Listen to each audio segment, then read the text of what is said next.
Assalamualaikum warahmatullahi wabarakatuh.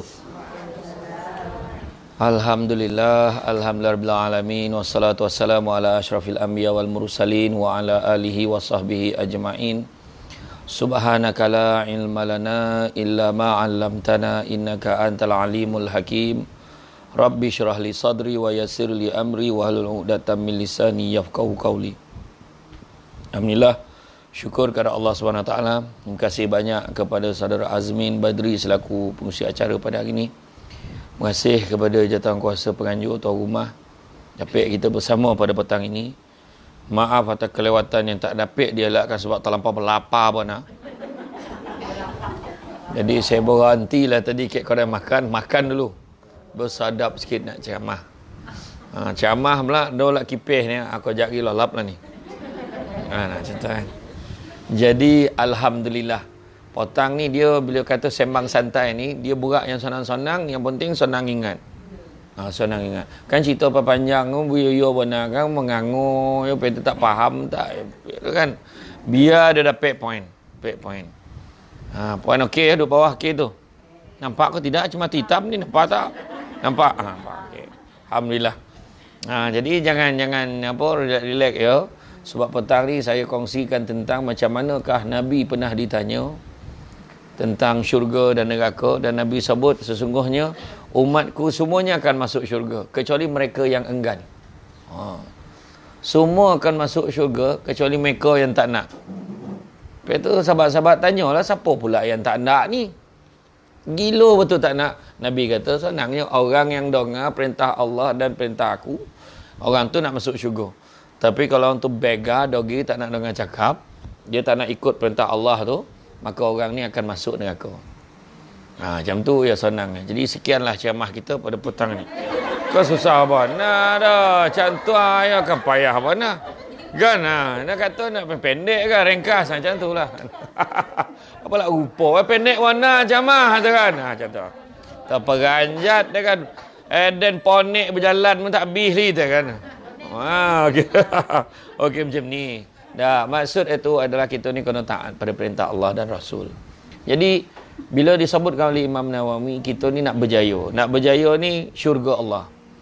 Tapi nak berjaya ni macam mana cara? Nak berjaya di dunia dan akhirat, Imam Nawawi kata ada empat yang kena ada. Kita kena ada empat perkara baru boleh masuk syurga. Yang pertama, mesti ada kenderaan yang tangkas. Yang kedua, mesti ada rumah yang lapang. Yang ketiga, kena ada pakaian yang cantik. Dan yang keempat, kena ada pelita yang menerangi. Itulah empat perkara. Jadi semua dah terfikir dah. Dan empat-empat dah ada dah. Pelita yang belum beli lagi. Sebab tunggu raya baru beli kan. Rupa-rupa ulama' terdahulu ni, dia tak semudah itu bagi dia pakai bahasa kiasan, bahasa tersirat. Apakah dimaksudkan dengan kenderaan yang tangkas? Maksud kenderaan yang tangkas ini apa mempunyai akal yang digunakan dengan baik. Mana akal fikiran kita, jangan ambil benda-benda yang tak sekara. Contoh minum arak. Minum arak ni satu benda yang memanglah kalau ikutkan ada makan minuman yang lazat, tetapi dia boleh memudaratkan. Jadi akal kita dah tahu benda tu memudaratkan, janganlah kita ambil. Kita tengok berapa banyak kes-kes kematian, mati katak macam tu, yang mati sia-sia sebabkan dilanggar oleh pemandu mabuk yang tak sedar diri, walaupun ketika dia langgar tu dia tak sedar. Malahan bila dia dah sedar saat tu, tahu dah berapa ramai yang mati antaranya. Kan? Jadi dari segi akal, kita tahu dah benda tu mudarat, kita takkan buat. Makan binatang-binatang yang polik-polik. Kita tengok yang berlaku di negara Cina kan. Sekasar merangkak depan dia, dimasak dia talan lah. Kadang tak apa masak benar pun dia talan ni. Kan? Segala benda-benda, kalau siapa yang pernah merasa pergi Kemboja ke pergi negara-negara luar yang negara yang bukan Islam ni, kat pasar dia tu, dia menjual lipih goreng tu. Lipih tu dia siap goreng kan. Lipih, ulet-ulet yang biasa kita memang pijak buang, sapu buang ni. Dia buat makan, dia kumpul dia. Dia siap sondok macam sondok ikan bilis tu lah. Kan? Macam tu. Yang sedap agak Rangup, kruk, krap dia. Macam tu lah. Kan? Tapi benda-benda tu terbukti adanya kuman-kuman yang tak habis. Jadi menyebabkan mudarat pada badan. Sebab dalam Islam kita dianjurkan menjaga kebersihan. An-nazafatu minal iman. Jaga kebersihan. Tu sebab kalau kita tengok kadar di negara kita ni, kadar pemulihan daripada COVID-19 tu copek dan mudah. Kan? Kita menuju, tapi tak boleh ambil ringan juga. Sebab kan dah ada lah siwa ganggal lah sekarang ni. Jadi mana kata sebab apa? Sebab kita salah satu Nabi pun pesan bila berlaku wabak, jangan kamu pergi ke kawasan wabak, jangan tinggalkan kawasan wabak. Tu. Jadi yang pertama, akal fikiran kita ni kena gunakan. Ada akal tak pakai pun tak guna. Macam cerita Pak Pandi kan. Akalnya pendek. Jadi dia ikut apa yang teragak dia. Jadi akhirnya yang rugi dia. Kena tipu dekat orang sebab akal tidak digunakan. Akal tidak digunakan dengan sebaik-baiknya. Tu sebabnya kita ni, dalam hidup kita ni kan, kita kena fikir banyak. Allah suka tak kalau aku baik macam ni? Mengumpet ni elok tak? Contohnya. Mengutuk orang tu, ada tak elok? Tak ada. Sudah yang berdosa kita. Kawan-kawan lah dengar cerita kita tu, sampailah ke orang lain. Bertambah berdosa lagi kita. Saham jutawan dosa yang kita sebarkan ke orang. Tu yang pertama. Yang kedua, bila sabut rumah yang lapang, semua alhamdulillah rumah dan lapang dah tu. Bila anak keluar, ya lapang mah dan. Maksud rumah lapang ni adalah kesabaran yang tinggi. Kena sabar banyak-banyak. Sekarang ni dengan perangai anak, dengan perangai laki, perangai ahli keluarga, perangai jiran, perangai kawan, macam-macam perangai. Kena sabar banyak-banyak. Lepas itu Allah uji pula kita dengan perangai-perangai lain. Allah uji kita pula dengan sakit. Allah uji kita dengan macam-macam perkara, kita kena sabar. Sabar ni pula ada 3 macam. Satu, sabar untuk taat perintah Allah. Kedua, sabar untuk meninggalkan larangan Allah. Dan yang ketiga, sabar dengan ujian dan dugaan yang Allah berikan kepada kita. Ujian tiba-tiba tayar bocor. Ujian tiba-tiba pecamah datang lambat. Sabar. Jangan nak bongi-bongi. Sabar. Sabarlah ni, tak sabar balik dah. Macam tu kan. Sabar dengan macam-macam ujian. Sabar anak sakit. Sabar kita sakit tumit. Mijak sakit nak berkono dah. Ngilu-ngilu bila pijak tu. Sabar bila sakit lutut. Marin bila lutut tu sujud laju sekarang ni perlahan-lahan. Bila sujud Allahu Akbar tap sampai ujung tu bunyi lutut dia tu. Bodoh darab bunyi. Allah tu pelotap sampai ke ujung. Sampai tu dia kata tu awak cana tu kan. Tak apa. Tapi dek sabar kita semayang atas lutut sakit Allah bagi pahala lebih. Sebab dia sabar tu. Tak ada mungun aduh lutut dia ni lah. Hai. Payahlah semayang macam ni. Kan? Jangan kita mungut, jangan. Syukur Allah bagi kita peluang untuk semayang ni.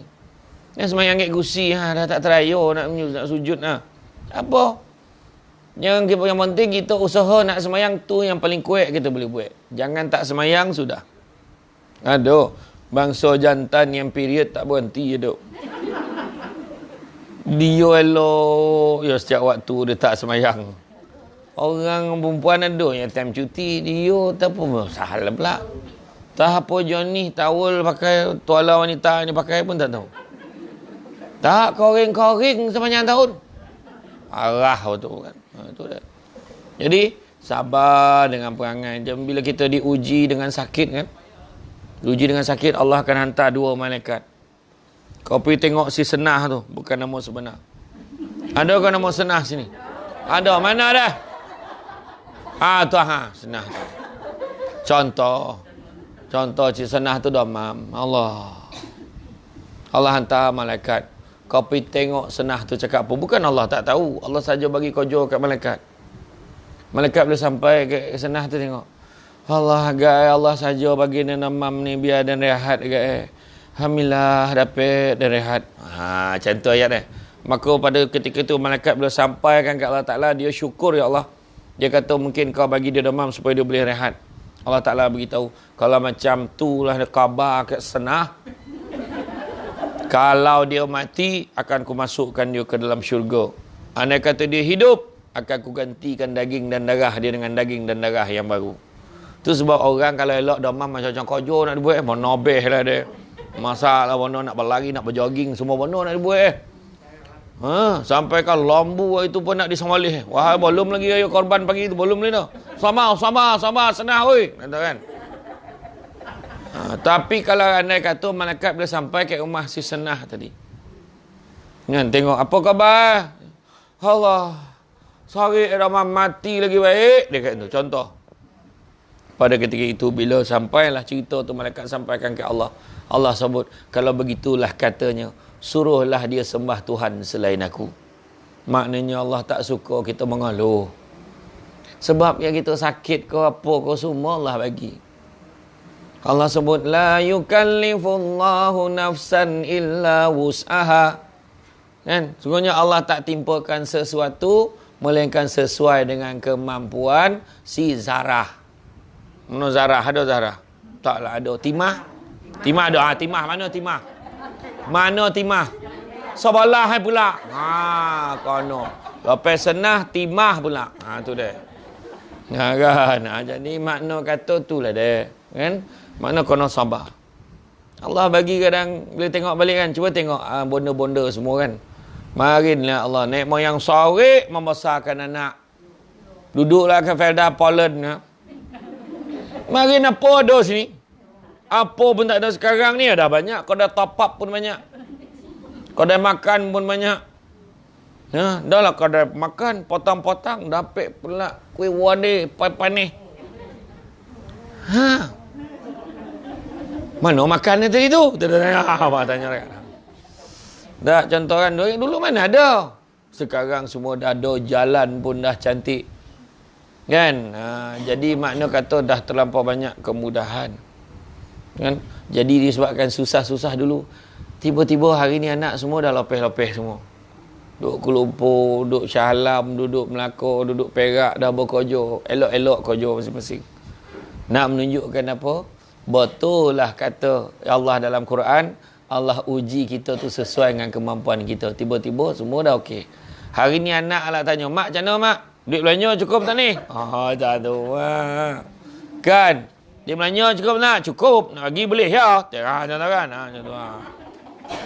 Yang seorang lah, jangan tanya nak bagi-bagi. Macam tu kan? Cukup ke tak cukup? Kau sibuk kan? Itulah makin. Tapi heran kan, makin dalam susah-susah tu, anak ramai. Kan tu kan? Yalah. Saham, hamba tu. Tanya Cik Senah tu, berapa ramai anak? Berapa? Hamba tu. 6. Cik Timah berapa? Ilah. Hamba tu. Dia malam balik makin malam karen tak ada. Rabo-rabo terasa okey dah. Tak boleh ya buat tu makin. Bergurau-gurau. Tapi betul. Sekali tiba anak-anak semua dah besar kan, sekali balik raya penuh. Berabut bilik air. Ya Allah, masa tu lah hamak. Dah okey lah kau balik Saman Milo ni. Bila kau nak balik ni? Dah penuh pula rumah kan. Habis terbarai, habis segala barang. Tapi itulah dia, Allah bagi kat kita kan. Allah bagi kat kita. Manusia ni itulah. Nanti pun kita sabar. Sabar insya-Allah. Allah akan bagi kita ganjaran yang sewajarnya. Nabi sebut amat menakjubkan umatku. Apabila diberikan nikmat, dia syukur. Bila diberi ujian, dia bersabar. Tu dia. Dapat nikmat, lupa, tak sadar diri. Dapat bila diuji, mengeluh, mengungut. Itu masalah tu. Kan? Tiap tahun dapat duit Felda, tak adalah apa dah. Sanyap, ya. Tapi bila tiba tahun tu tak dapat, memakak-makak. Itu masalah tu. Mana tu? Perangai, kan? Tu. Tapi macam mana pun, baik macam mana. Allah izinkan dapat, Alhamdulillah. Kan tak dapat, baik macam mana. Maka, fikir-fikirlah balik. Apa sebab tak dapat? Macam tu lah. Kan? Mana silap macam tu kan? Macam tu lah kira. Jadi makna kata, Allah Ta'ala ni maha kaya. Allah uji kita semua tu ada sebab. Allah uji kita semua. Jadi kalau kita diuji tu janganlah pula kita sangka buruk. Ni Allah Ta'ala marah ke aku ni. Tu hidup aku jadi susah je ni. Jangan. Sebab Allah Ta'ala sebut dalam satu hadis kursi, sesungguhnya aku sentiasa berada pada sangkaan hamba-Ku. Sangka yang baik-baik. Agar Allah uji aku ni sebab Allah sayang ke aku. Macam tu ya. Allah uji aku ni biar aku jadi lagi baik. Itu. Kan? Okey. Yang ketiga, pakaian yang cantik. Apa maksud pakaian yang cantik? Maksud pakaian cantik tu akhlak yang baik. Perangai yang elok-elok. Muka lawa, mulut la ilaha illallah. Macam-macam buka sedapat lambek tak mana payah. Semenjak kau TV ni lambek sampai dan macam-macam cerita kan. Tapi kawan sini lah tempat lain. Sini sabar nampak sabariah ada sabariah. Sabar dan sabariah tu macam tu lah. Kan iyalah. Sabariah nama lelaki Sabarudin. Anak Sabran kan. Tapi memang ya, makna kata Allah Taala bagi kita ni kan untuk untuk kita mempunyai kepribadian akhlak yang baik supaya kita dapat contoh jadi contoh yang baik. Jadi contoh yang terbaik tentu-tentu contoh Nabi. Nabi ni dikatakan sebagai khuluqil Quran, akhlak Al-Quran Nabi kita ni. Jadi kita ni biarlah ada akhlak yang baik, perangai yang elok. Jadi berhenti-berhentilah menyebut adan ni mulut jahat, hati baik, tak ada mana dah. Kalau hati kita baik, tentu-tentu mulut kita pun baik bila bercakap. Jangan cakap yang elok-elok. Jangan gemar mengadu domba, melagu-lagukan orang, jangan. Dalam grup WhatsApp tu jangan kongsi-kongsi benda yang tak pasti. Benda-benda yang tak betul jangan disebar panjangkan, bahaya. Jadi sebarkan benda yang baik-baik, benda yang elok-elok ayo. Itu mustahak tu. Lepas tu jangan mengumpet. Dia ada dua, satu ribah, satu lagi fitnah. Ribah ni cakap benda botu pasal orang, tapi kalau orang tu dengar, tontu-tontu kau cik hati. Cerita tu betul, contoh. Kau tengoklah buruk motor. Betul. Tapi kalau dia dengar, kau cik hati. Mengutuklah tu. Tengoklah tak. Kapit dengan bini Mentang bini muda. Kan dia bini lah mau meninggal, dia kahwin baru. Apek muda. Bini umur 25. Hidung atau sapit. Abang tu sapit hidung tu. Itulah tu. Jadi yang lelaki umur 80 tahun. Muda betul, pokak pula. Macam tu lah tu. Jadi makna kata ada kau kat palung ni macam tu. Berio nak golak tu. Macam tu lah kan. Membayangkan. Iyalah. Itulah kadang mulut dia jahat. Malam pertama mati tu. Dah jangan. Eloklah mengandung ni. Muda. Berat dah. Mabuk-mabuk dah. Cari mangga muda kan. Kundang kena tak kundang kan. Contohlah. Jadi mana kata kita ni ribah tu cakap benda betul tetapi maksud itu kalau didengari oleh tuan punya badan akan kau cik hati. Itu ribah tu. Mana mengatalah mengumpat. Mengumpat biasanya cakap benda betul. Tapi satu lagi yang paling bahaya sekali fitnah. Fitnah ni mana satu benda yang lagi besar dosa. Iaitu kita memfitnah orang, tuduh orang yang bukan-bukan. Samsul debat ada something dengan Aida Jebat kata. Apa tu? Kau tengoklah tu punya turuk pangai sebiji macam Mak Leha. 7 hari mencintaiku dua. Macam tu lah. Saya tak tengok dah, saya tahulah. Jadi mana kata jangan kita mengata-ngata orang, memfitnah-fitnah orang, jangan. Sebab akhirnya akan tiba masanya nanti bila akhirat besok, bila dah dibuka mahkamah mahsyar. Bila mahkamah mahsyar tu dengan ini mahkamah mahsyar dibuka, Allah Taala beritahu macam tu. Semua beratur panjang depan kita. Ramai yang beratur depan kita. Sejajar dengan apa yang Nabi sebut. Tahukah kamu siapakah yang muflis itu? Nabi tanya. Sahabat kata, tentu-tentulah orang yang tak ada duit, orang yang tak ada dinar, tak ada dirham, tak ada omeh, tak ada perak, tak ada harta. Nabi kata tak.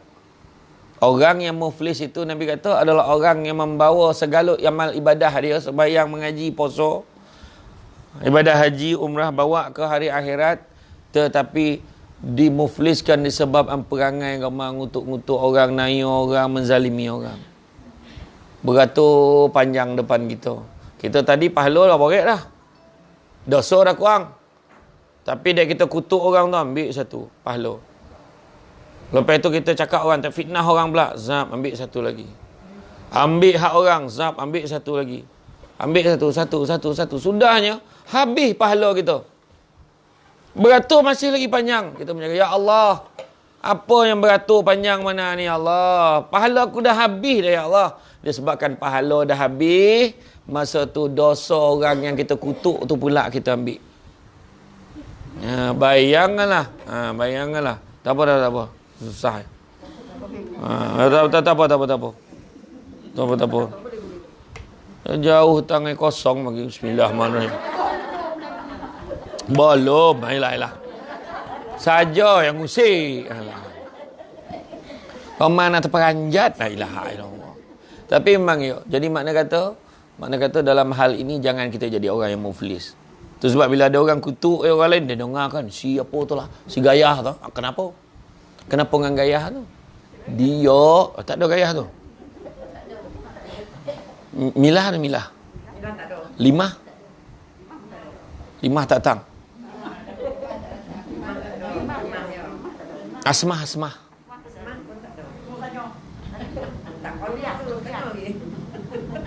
Payahlah nama orang sini. Payah warna lah. Tapi macam tu lah. Jadi makna kata, kita ni jangan. Bila ada orang bercerita tu, dan dengar-dengar siapa ni macam ni, sipulan ni macam ni, tahu cakap. Kau ni bonti-bonti lah mengutuk orang. Kau tu tak besar dosa Kita ni pahala dah lah tak banyak, mengutuk pula orang lagi. Apa yang tinggal? Saya cakap macam tu. Kau jangan nak belagak. Itu ujian dia. Kau jangan nak ngajar dan. Kubur sesing. Memang kubur sesing. Sebab itulah. Tu sebab itulah kita ni jangan sombong. Elok-elok kita. Mulut kita ni biar elok bila bercakap. Dan begitu juga yang terakhirnya bila disebut tentang pelita yang menerangi. Apa maksud pelita? Pelita itu adalah ilmu pengetahuan. Sebab nak berjaya dunia akhirat kena ada ilmu. Itu sebab datang petang ni, siapa yang berjalan kaki, siapa naik motor tadi, perjalanan kita daripada rumah kita bersiap je tadi, kita mula langkah kita nak naik motor tadi, Allah dah kira pahala dah. Nabi sebut barang siapa yang mengikuti jalan-jalan ke majlis ilmu, maka Allah akan anugerahkan kepadanya jalan-jalan ke syurga. Amin ya rabbal alamin. Mudah-mudahan. Jadi rajin-rajin, jangan pilih penceramah. Siapa-siapa baiklah ceramah baik. Biar dia lalap. Kadang-kadang kitab-kitab lama tu kan. Adapun dalam keadaan itu, maka terserahlah, ada keadaan itu hukumnya tidak boleh. Kan yang kitab-kitab lama kan. Maka hendaklah kita taat pada perintah Allah. Jangan sekali-kali engkar padanya. Ustaz tu ngangkit muka dah tak ada orang kan. Dulu ada orang kisah muda-muda kan, dia baru balik daripada Universiti Al-Azhar. Balik pula kena baca Jawi. Yang imam tu pula tulis, imam tulis Jawi lah, Jawi lama. Jadi kadang dia salah faham. Adapun makanan-makanan yang boleh dimakan termasuklah sayur-sayuran yang ditanam di atas muka bumi. Apalah bom pula? Bawau mim bumi. Dia tak ada ya. Jawi yang lama tak ada ya. Bum je. Antara sayur-sayur yang boleh dimakan termasuklah sawi, termasuk juga bayam timun dan juga pistol. Apalah pistol? Petola. Pistol baca Maka hendaklah kita semua ke metod. Apalah ke metod? Komited. Macam tu. Salah baca. Ayo. Dia kadang baca Jawi lama, memang dia boleh jadi macam tu. Tapi tak apa. Tapi itu pun ilmu. Kena belajar. Daripada tak tahu, jadi tahu. Macam itulah rumah saya dicuba buat kuih pepok kan. Kuih badak berandam kan. Yang muncung tajam tu. Dia buat jadi bulat je. Semana banget tak mau nah. Basnya saya pun ambil. Ambil minyak sikit cap-cap. Hello, macam mana abang buat? Ilmu. Gintil ke keripap? Macam mana? Tak sabar. Barulah elok. Ini main kacip ya. Goreng-goreng ngangor. Goreng-goreng ngangor. Bawa keripap macam tu. Saya tahu sebab saya tolong mak marin. Jadi tu ilmu kan. Marin bangi. Orang lain beli ni. Awak macam-macam kena buat. Macam tu lah fikir kan. Tapi rupa-rupa semua tu ilmu. Orang lain balik sekolah, balik tidur, boleh tengok TV. Tak ada dah. Balik lap daun pisang lu. Mak nak jual hasil lemak so. Daripada siap-siap gulung, lipik satu. Lipik satu. Itulah. Samsul debat. Iya betul. Apa? Ada. Tak adalah tua mana sini. Zaman bilo tak ada TV. Tak ada color dah. Tapi marin TV pukul 5 baru mula. Kan? Kalau buka awal nampak garisannya. Kan? Ada jam tengah tu kan. Dululah budak-budak sekarang 24 jam TV. Tak macam dulu. Tak itu mak itu. Ni sama tengok drama tu.